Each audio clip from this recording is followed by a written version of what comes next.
Olá e boas-vindas a quem nos ouve para mais uma análise detalhada.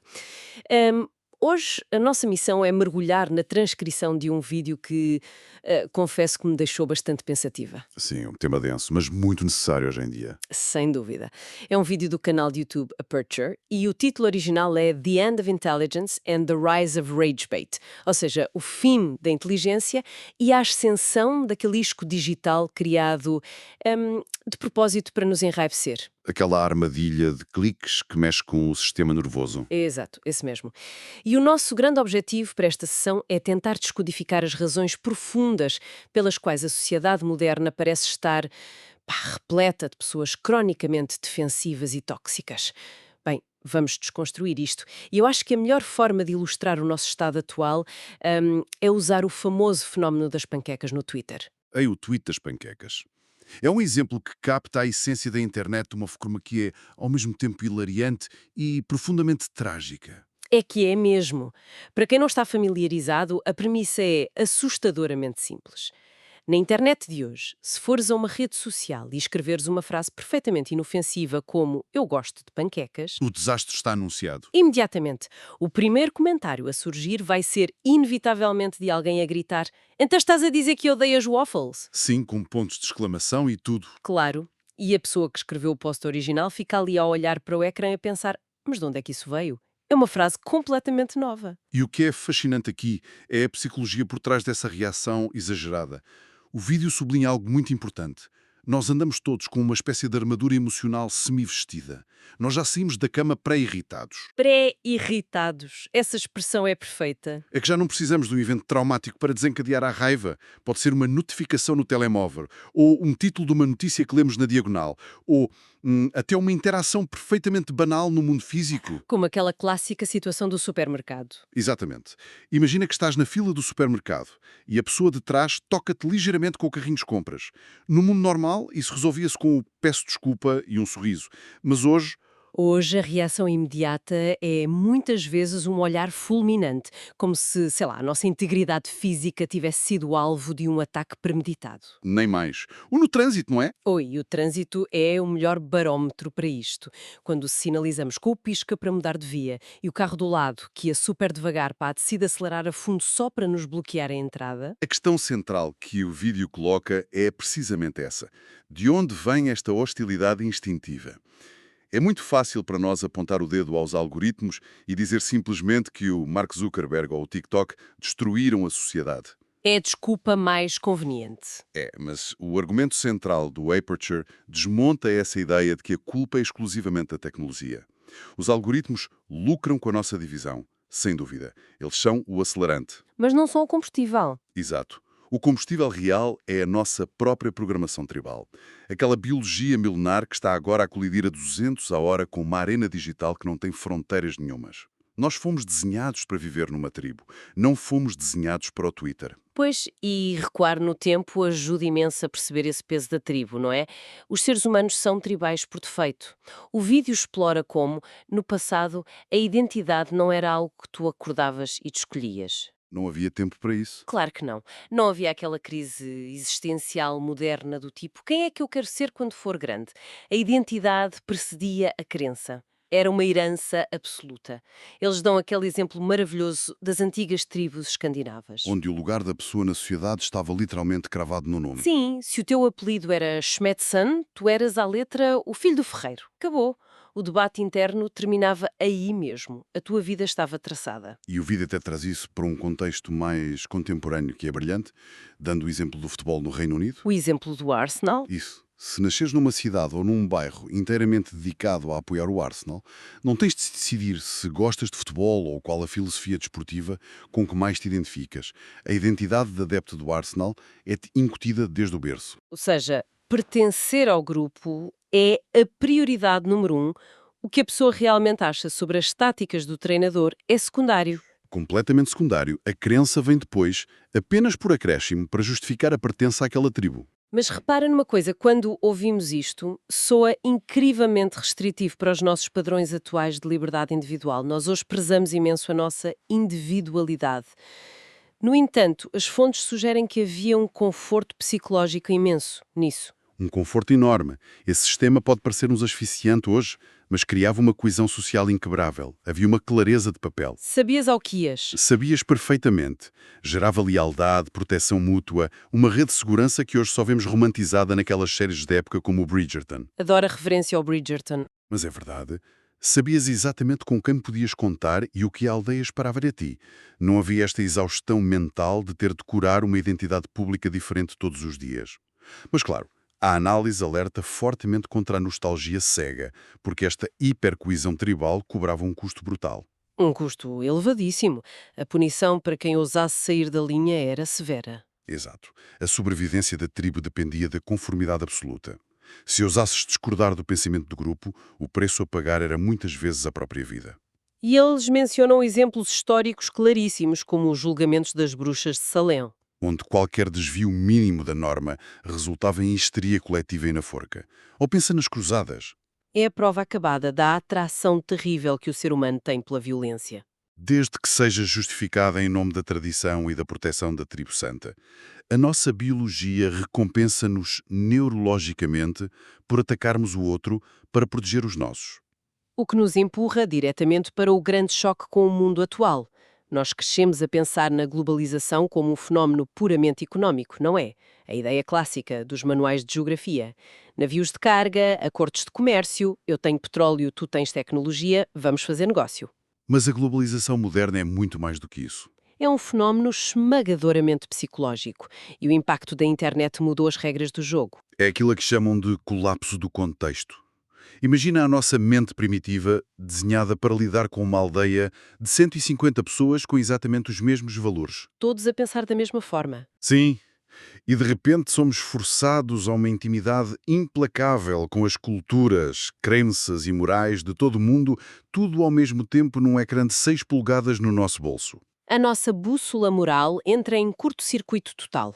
O vídeo ilustra isto com o choque entre a cultura norte-americana, que valoriza um individualismo feroz, a audácia, o destaque pessoal, e depois colide isso com culturas mais tradicionais, onde a harmonia do grupo e o respeito submisso aos mais velhos são a norma. E quando colocas estas visões do mundo, que são incompatíveis, na mesma caixa de comentários do YouTube ou do Twitter, o resultado não é um intercâmbio cultural pacífico. É uma autêntica guerra psicológica. Nós não fomos biologicamente adaptados para partilhar o mesmo espaço com milhares de realidades divergentes em simultâneo. E aqui é que a coisa fica mesmo interessante. Porque se o contexto colapsou e as nossas aldeias físicas desapareceram, a verdade é que nós não deixamos de precisar da tribo. Nós ainda temos essa biologia. Então o que fizemos foi terceirizar a nossa identidade. Subcontratamos o nosso sentido de pertença. Exatamente. Começámos a subcontratar o nosso pensamento crítico a coisas completamente artificiais. Sem um papel claro na nossa comunidade física, as pessoas agarram-se ao que encontram na internet. Seja a criadores de conteúdo do YouTube, que formam autênticos cultos de personalidade. Ou, de forma mais bizarra, a marcas comerciais, o que é de loucos. As marcas assumiram o papel de substitutas de religião. O vídeo aponta para as comunidades de fãs da estética Lululemon, por exemplo. Onde não se trata de todo apenas de comprar umas calças de yoga. Não, é adotar um estilo de vida, uma filosofia, um conjunto de regras de comportamento que são estritamente aceitos dentro daquele grupo de consumo. Ou então, repara nas grandes sagas da cultura pop. Como Star Wars. Tens milhões de seguidores devotos, cujos quadros morais, as suas memórias afetivas e os seus próprios círculos sociais são inteiramente construídos em torno do amor por aquela ficção. E isso leva-nos àquela banalização brutal do conflito. Se a minha tribo agora é uma marca de roupa desportiva ou uma saga de filmes espaciais, como é que eu lido com alguém que não gosta dela? O vídeo tem uma citação incrível que diz algo como: os homens costumavam ir para a guerra, sugerindo que no passado tínhamos uma luta literal pela sobrevivência física. Mas hoje trocamos a guerra existencial por uma luta performativa por significado. É isso mesmo. E este é o ponto crucial para entendermos lá atrás o tweet das panquecas. Hoje, a nossa identidade não é uma herança. É um facto que escolhemos vestir. E que pomos e tiramos consoante a moda. Sim. E se eu escolho construir a minha personalidade inteira à volta de uma marca, ou de uma figura política, ou de um influenciador, e tu criticas essa marca, O teu cérebro não processa isso como uma mera opinião de consumo. o meu cérebro primitivo processa isso como uma ameaça à minha própria existência. É a banalização da guerra de que falavas. A necessidade de lutar não desapareceu do nosso ADN. Apenas se internalizou e, de certa forma, se democratizou. E é por isso que cada jantar de família no Natal ou qualquer discussão de 5 minutos na internet rapidamente se transforma num campo de batalha diplomático onde parece que vale tudo. As pessoas defendem a sua ideologia escolhida com a mesma ferocidade com que os nossos antepassados protegeriam a aldeia de invasores armados. O que ajuda a entender imenso o porquê de sentirmos esta exaustão mental constante. Agora, o que deita realmente gasolina para esta fogueira tribal é a forma como consumimos informação. A análise foca-se bastante no papel dos mídia neste ecossistema. E é interessante como o vídeo consegue desmontar isto de forma super imparcial, sem tomar partidos políticos, focando-se apenas na mecânica da coisa, em como a nossa realidade nos é entregue já empacotada. Eles baseiam-se muito na mecânica do Ground News. Para quem não conhece, é uma plataforma que basicamente agrega notícias de todo o mundo para nos mostrar o viés de quem está a escrever. A forma como as histórias são emolduradas muda completamente o mundo em que nós pensamos que vivemos. O exemplo que eles dão daquela aplicação chinesa, a Are You Dead, é absolutamente brilhante para explicar isto. É uma aplicação viral, os factos sobre as suas funções e utilizadores são muito simples e diretos, mas depois olhas para as manchetes ocidentais e ficas de boca aberta. E são duas realidades paralelas. Sim, a CNN, com a sua inclinação mais tendencial à esquerda, pegou nesses factos e titulou a peça focando-se na epidemia de solidão nacional na China. Criou toda uma narrativa emocional sobre o isolamento humano. E depois tens o Bangkok Post? Exato, que pegando nos mesmos dados, mas com uma perspectiva mais conservadora ou de direita, focou a manchete no conceito de vida de solteiro e nas escolhas de estilo de vida individuais. Os factos eram 100% idênticos. O número de downloads era igual, mas o tom emocional que foi injetado no leitor era completamente o oposto. Se eu ler só um destes artigos, a minha visão sobre o estado da sociedade vai ser radicalmente diferente da tua. E há algo ainda mais insidioso do que o viés do título que nós podemos ler, que são os chamados pontos cegos mediáticos. Os blind spots. Os factos que simplesmente não chegam à nossa tribo porque ninguém os reporta para nós.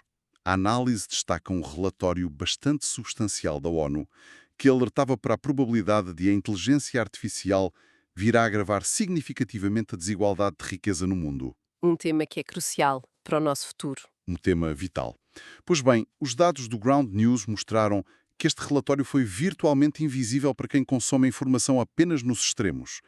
Chocou-me tanto essa estatística. Foi ignorado por cerca de 85% dos média com inclinação à esquerda e por 86% dos média com inclinação à direita. É assustador.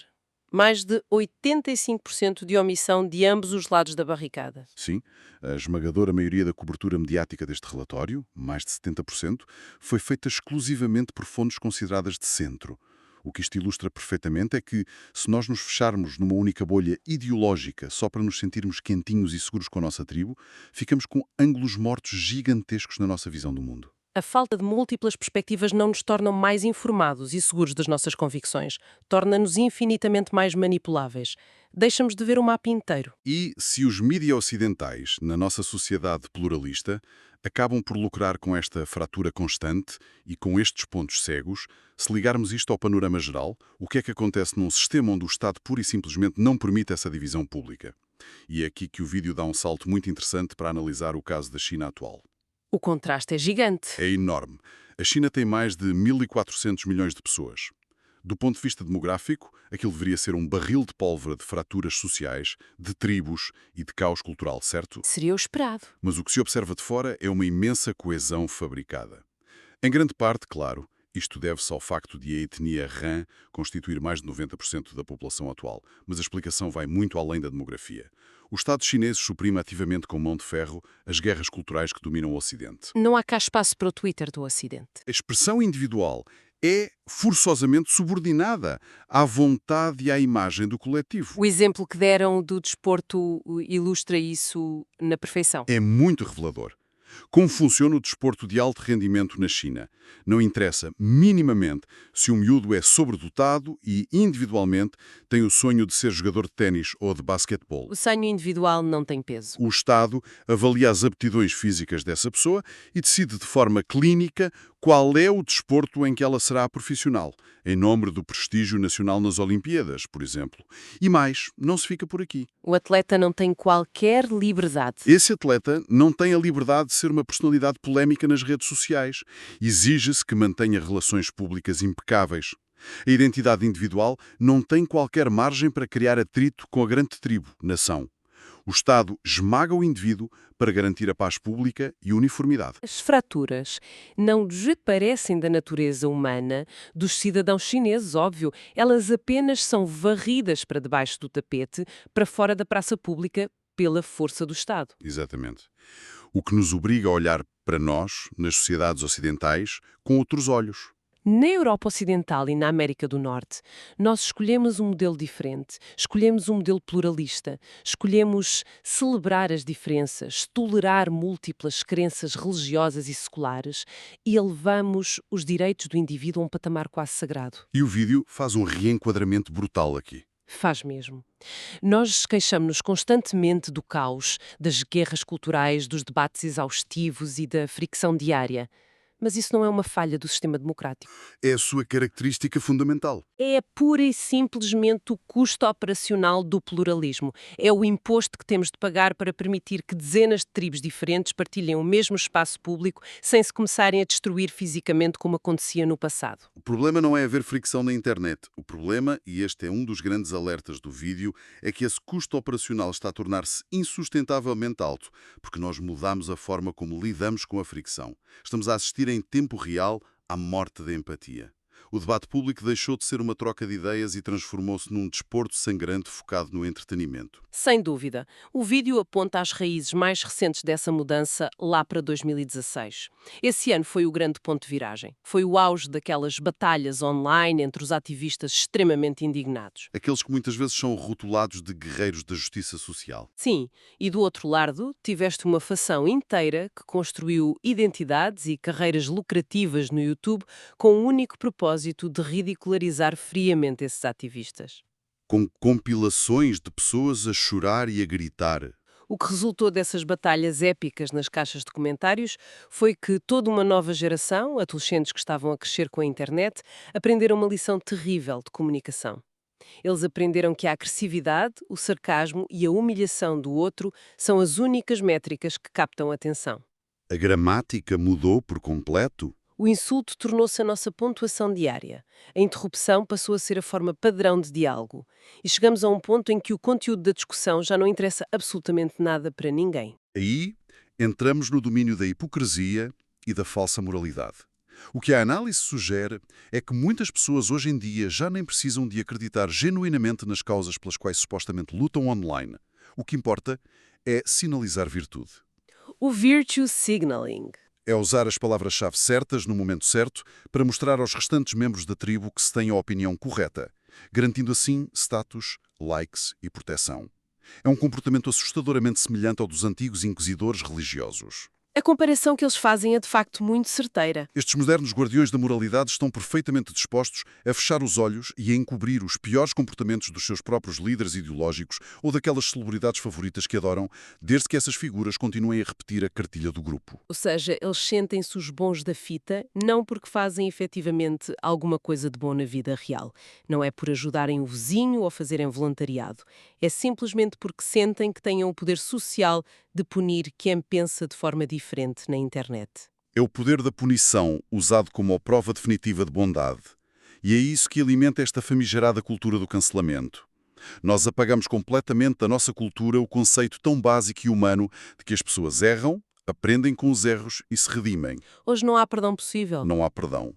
Há apenas um registro digital imortal de pecados que qualquer tribo rival pode ir desenterrar e usar como arma no exato momento em que alguém der um passo em falso. Então, o que é que isto tudo significa na prática? Porque nós olhamos para as redes sociais e parece genuinamente que o mundo inteiro está a arder em fúria, a toda a hora. Mas não está. E o vídeo levanta um fenómeno muito real que explica isto, que é o grande cansaço. Basicamente, as pessoas razoáveis, aquelas que conseguem ver a nuance das coisas, estão a fugir a 7 pés destas arenas digitais. Imagina um nível de extremismo absurdo a que chegamos. Eles dão o exemplo da lealdade às marcas de tecnologia. Um debate super comum. Sim, se alguém for a um fórum de tecnologia e disser de forma ponderada: olhem, eu uso o meu telemóvel Android, adoro, mas acho que o ecossistema da Apple tem coisas fantásticas. Essa pessoa é atrocidada. Pelos dois lados, Exato, não escapa. É apelidada de fraca, de ser alguém sem convicções, só porque não assumiu um extremo raivoso. E perante isto, qual achas que é a reação natural das pessoas normais? o exílio voluntário. O autor foca muito no que aconteceu ao Twitter, que agora é o X, com a intensificação brutal da hostilidade. O que se verificou não foi uma conversão das vozes moderadas aos extremos, como se calhar os algoritmos queriam. Foi um êxodo em massa. As pessoas que percebem que a vida tem nuances simplesmente autocensuram-se. Ficam caladas nos jantares de família para não estragar a noite, não comentam os posts polémicos no LinkedIn para não prejudicar a carreira e vão abandonando as plataformas digitais porque percebem que debater com a parede é exaustivo e sem qualquer possibilidade de vitória. Deixam o megafone para os fanáticos. Portanto, a toxicidade que vemos dominar a praça pública não reflete de todo a maioria da população. Parece que somos todos raivosos porque as únicas pessoas que sobraram no circo a gritar são precisamente as que lucram emocionalmente e financeiramente com a raiva. E é precisamente aqui que podemos retirar a grande lição prática de todo este conteúdo para quem nos está a ouvir. Uma verdadeira lição de resiliência. A solução para quem quer sobreviver psicologicamente na era moderna não é imaginar uma utopia fantasiosa onde todos magicamente dão as mãos, cantam e concordam em tudo. Isso nunca vai acontecer. Temos de aceitar que o atrito, a toxicidade de alguns grupos e as divergências mais profundas são hoje características estruturais do nosso mundo. A verdadeira força está em conseguir manter a capacidade de partilhar o mundo físico e digital com ideias e pessoas que nos incomodam profundamente, sem perdermos a cabeça no processo. O grande vencedor na nossa sociedade não é aquele que deixa o comentário mais sarcástico e destrutivo que ganha milhares de likes da sua tribo. Esse é só mais uma vítima da engrenagem. O verdadeiro vencedor é quem pratica a restrição emocional. É a pessoa que lê um comentário propositadamente inflamado, aquele isco para a raiva, e tem a sabedoria e a disciplina de simplesmente fechar a janela. Deixar passar. De saber abandonar um combate que foi desenhado, desde a primeira letra, apenas para sugar a sua energia e gerar baixas emocionais. O objetivo moderno não é eliminar o conflito do mundo. É navegar nele sem adicionar a nossa própria pedra à montanha de toxicidade. Isso exige um nível de maturidade que vai muito contra os nossos instintos mais básicos, sem dúvida. Para terminarmos a nossa sessão, quero deixar um pensamento provocador para quem nos acompanha, algo para levarem convosco e que constrói sobre toda esta análise brutal que desconstruímos hoje. O vídeo mostra-nos que a nossa necessidade biológica de conflito e de pertença trimal está a ser saciada dia após dia por estas guerras de palavras na internet. É a nossa válvula de escape atual. Certo. Mas e se amanhã acordássemos e houvesse um apagão global e prolongado da internet, sem ecrãs e sem avatares anónimos? Será que seríamos forçados a redescobrir a empatia e o compromisso, tendo de olhar os nossos vizinhos nos olhos para resolver os problemas reais? Ou será que o cenário seria muito mais sombrio? Pois, ou será que, sem a internet para absorver essa raiva performativa diária, a nossa agressividade tribal reprimida iria simplesmente transbordar para as ruas físicas de uma forma muito mais violenta e primitiva? Fica a questão para refletirem. Muito obrigada por nos fazerem companhia em mais uma exploração profunda e por se desafiarem a olhar para o mundo com outros olhos. Continuem a cultivar esse pensamento crítico e até à nossa próxima análise.